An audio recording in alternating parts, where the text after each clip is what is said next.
the reason why the elite Republicans and the elitist of the Democratic Party despise President Trump, this was before the election, was because he could relate to the common Joe better than any of those guys on Capitol Hill. And they hated him for it. You got a New York City billionaire that can relate to the average Joe better than anybody. That is just a gift and an upbringing that Donald Trump was able to have.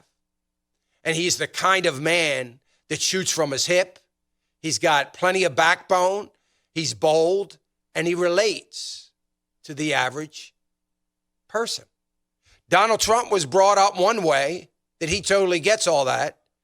Bloomberg was brought up another way. Oh, he sounds like, yeah, I was, self-made. Okay.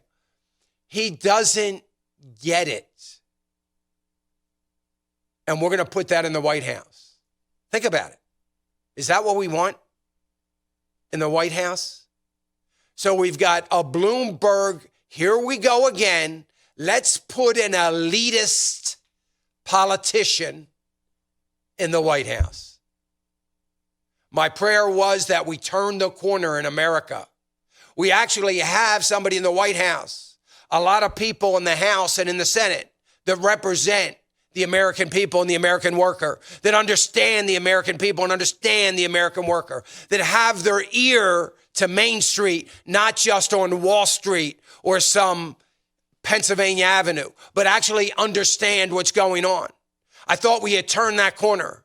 And here we go with an elitist that is going to rob the election from the communists. Now, that may be a good thing that we don't have the communists, maybe. But it's not a good thing that we don't have the administration that has turned this country around economically.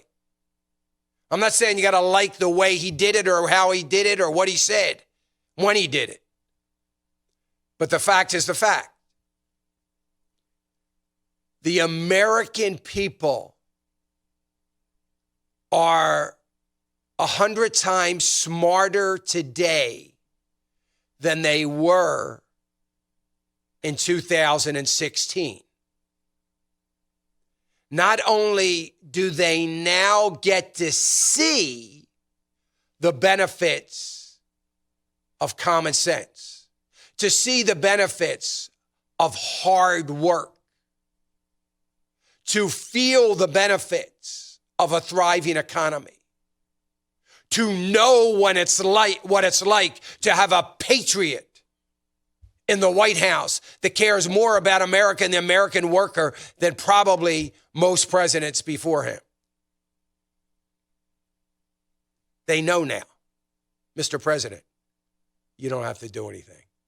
You don't even have one thing you got to do, and that's just keep doing what you're doing. Don't change anything.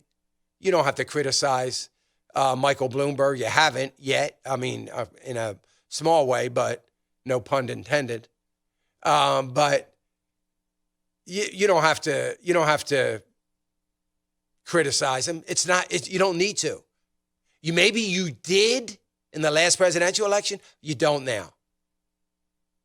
Because all the smart people, all the ranchers, the farmers, the blue collar workers, the millwrights, the machinists, the carpenters, the plumbers, the rank and file of the labor unions get it. And not only do they get it, they know in order to keep it, they got to vote for you. They feel it. They know it. Keep driving home the message that there is more to come. That's all you got to do. There's more to come. We're just getting started. You don't need to talk about Bloomberg. You don't need to talk about Bernie Sanders. You don't need to talk about any of them. Let them fall on their face all by themselves. The Democrats have destroyed the Democrats, the Democrat Party. They've destroyed it. Now, let them reap what they have sowed, and you don't have to give them a whole lot of help to remember.